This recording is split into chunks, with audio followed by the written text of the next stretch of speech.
saco todo de repente, sin saber por qué y sin poder controlarla en ese momento. Se explota de repente toda mi ira y hago mucho daño a la persona con la que exploto la ira, también me hago daño a mí mismo. Y en el momento que exploto la ira no tengo compasión por otra persona porque no me doy cuenta. Y cuando ya estoy más relajada y cuando ya he explotado toda mi ira y la he dejado fuera, es cuando tengo compasión por otra persona y me doy cuenta de que le he hecho sufrir, pero en ese momento ya el daño está hecho y no puedo hacer nada. ¿Y cómo puedo hacer?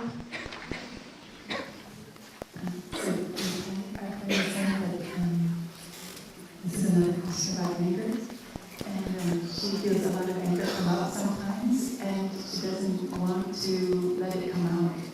So actually she tries to keep it under control, she's pushing it down, but then at some point it explodes, it comes out, and she can hurt the other person. And she feels sorry to hurt the other person, she feels compassion for the suffering that she caused them. And she wants to know how can she take better care of the situation. But is she capable of seeing the suffering of the other person? Est-ce qu'elle est capable de voir la souffrance dans l'autre personne? Et quand? Après l'explosion ou avant?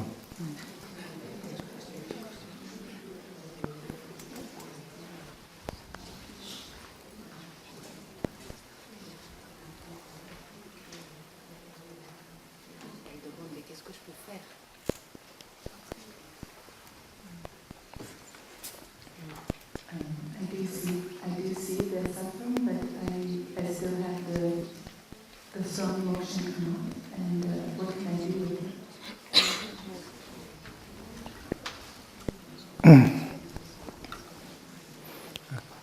To control is not enough. To control maybe to suppress. Suppressing is not good because it's always there. You pin it down, but it's still always there. So suppressing is not good. We have to transform. And to transform, you need compassion. The only antidote for anger or violence is compassion.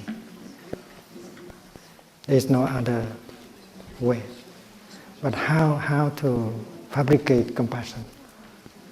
How to generate the energy of compassion? That is the real question. And in this retreat we have learned that by recognizing the suffering, because suffering in that person is the cause of his action or words that can make you suffer. The anger in him water the anger in you. The violence in him water the violence in you. And that is why to breathe in and out mindfully and to look to see that the other person is victim of his own violence, his own suffering, his own misunderstanding is very important. This is the teaching of Buddha. Look at suffering and understanding suffering. When you understand your own suffering, you can understand the suffering of the other person.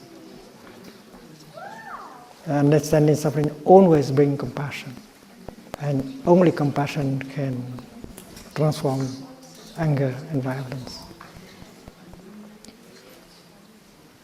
There are those of us who think that we can take the block of anger out of us, like to do surgery.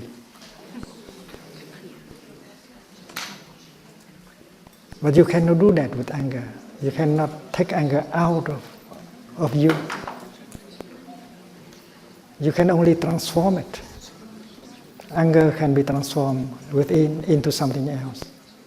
Anger can be transformed into understanding and compassion. And that is the work of the practitioner. Looking into the suffering, your own suffering, and the suffering of the other person, and try to understand the cause. And then that is the way to generate the energy of compassion. And when compassion is there, it transforms anger. You don't need to take it out. There are those who try to take it out. There are those who advise you to take it out by the practice of so-called ventilation. Ventilation. It's like there is a smoke in your room and you want to ventilate the smoke, just take it out. And the way is to go to your room and lock the door, and try to punch, to hit your pillow. To hit 10 minutes and 15 minutes. And I believe that by doing so, you may take anger out of you. I am aware that anger is there. I want to take it out. Because they think that it's safer to hit a pillow than to hit directly the other person. And they call it take it out of your system. But it does not work. It does not work. It might make your anger stronger.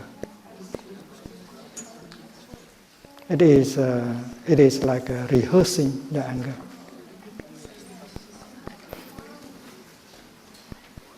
And they call it getting in touch with your anger. It's good to get in touch with your anger. The Buddha also advised us to breathe in, to go home and to get in touch with your anger. And embrace it tenderly and look deeply into your anger. But in this practice of pounding the pillow, you don't really get in touch with your anger. You are a victim of your anger. You are not getting in touch. You are not even in touch with the pillow. Although you are hitting it. Because if you are really in touch with your pillow, you know that this is only a pillow. It's funny to hit a pillow. The pillow is innocent. So if you cannot get in touch with the pillow, you cannot get in touch with your anger. And if you continue like that, maybe one day meeting him on the street, you may like to hit directly and you get in jail. So this work does not seem to help you to get it out. So according to this practice, the practice that the Buddha recommended, you have to come home and recognize anger and try to hold it with the energy of mindfulness, called mindfulness of anger. Mindfulness is always mindfulness of something. And when I drink my tea and become aware that I am here and now drinking my tea, that is mindfulness of drinking. And when I breathe mindfully, that's mindfulness of breathing. When I walk mindfully, that is mindfulness of walking. So when I come home to myself and recognize my anger and hold my anger, anger becomes the object of my mindfulness. It's called mindfulness of anger. There are two energies. First is the energy of anger. Then the second energy is the energy of mindfulness. And in order to have this energy, you have to practice breathing and walking mindfully. And with the second energy, you recognize the first energy and embrace it tenderly, not suppressing.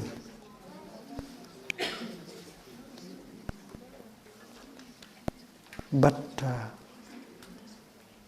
embracing tenderly, like a mother embracing her suffering baby. And when the energy of mindfulness is embracing the energy of anger, you suffer less. It's like when the sunshine embracing the lotus flower. The lotus flower get the warmth, the energy in order to bloom. So when you use the energy of mindfulness in order to embrace your anger, you suffer less. You get a relief, you suffer less. And if you look more deeply, and if you can identify the cause of your anger, that may be a wrong perception, that may be your lack of capacity to see the suffering of the other person. And if you identify your wrong perception, or if you can see the suffering of the other person, suddenly that kind of understanding and vision make compassion arise. And when compassion arises, that is a kind of nectar that makes you suffer less right away. You get a relief and you can transform. And this practice always works. You know that in Plum Village, in the past we used to sponsor groups of Palestinians and Israelis to come and practice. And there is a lot of misunderstanding and anger and suspicion in each group. And if they can stay for 2 weeks, and then transformation and healing can be possible. We practice calming, releasing tension. We practice getting in touch with the wonders of life in order to nourish us. And we also practice breathing in order to recognize our suspicion, our fear, our anger. And then we sit down and try to listen to each other and to tell the other group about our own suffering, our own fear, using the practice of the fourth mindfulness training, loving speech and deep listening. You can tell them everything in your heart, your suffering, your fear, your anger. But you tell in such a way that the other person, the other group of person can understand you. Help them to understand. So during the time you speak, you do not condemn, you do not blame. You just try to help them to understand how much you suffer, you and your people and your children. And that is helping them to understand your suffering. And then it will be your turn to sit and listen to their suffering. They will tell you their suffering, their fear, their anger, their despair. And you have to listen. And during the time they speak, you may notice that they have a wrong perception on you.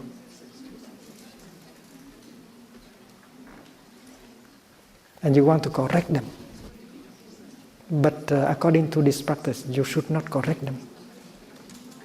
Because if you correct them while they speak, you will transform the session into a debate. That's not the practice of deep listening. You say, oh, they say wrong things because they have not seen the truth. But I have the time to help them to correct their perceptions in a few days, because they will be there for another week. So in a few days, we will have a chance to tell them, to give them the kind of information that can help them to correct the perception, but not now. Now we have to listen. Listen attentively, because listening like this is called compassionate listening. And if you know how to listen with compassion for 1 hour, they will suffer less. So we are practicing compassion. We are giving them a chance to suffer less. And that is the practice of the fourth mindfulness training. Listening with compassion in order to help other people to suffer less. You might do it with your husband, with your wife, with your son, with your daughter, with your father and mother. And listen so that they have a chance to empty their heart. That is compassion. And after a week of practice, we are able to remove many wrong perceptions. We increase our mutual understanding. And the two groups can sit down, can hold hands to do water meditation, and to share a meal together. Brotherhood, sisterhood is born. So this is a very important practice.